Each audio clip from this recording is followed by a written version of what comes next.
আসসালামু আলাইকুম গাইস, কেমন আছেন? আশা করি সবাই ভালো আছেন। আলহামদুলিল্লাহ আমরাও ভালো আছি। আমার ছেলেটা অনেকক্ষণ যাবৎ বাহিরে দাঁড়িয়ে রয়েছে, বলতেছি বাবা আসো আসো, আসতেছে না।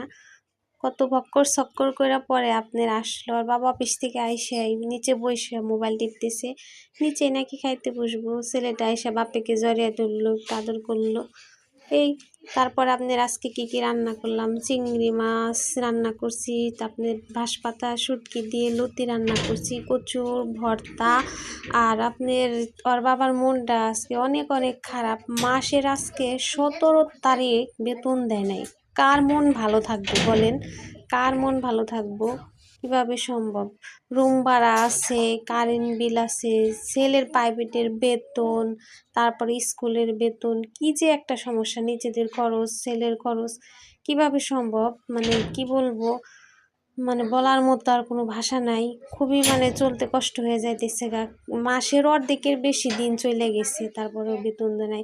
ওর বাবা ভাত বাইরে দিচ্ছি, ভাত রাইখা দিল, মন মেজাজ অতটা ভালো না। সারা মাস যতই কষ্ট করুক না কেন, যদি আপনার বেতনটা পায় তারপরেও কিন্তু প্রত্যেকটা মানুষের ভালো লাগে। বেতন যদি না পায়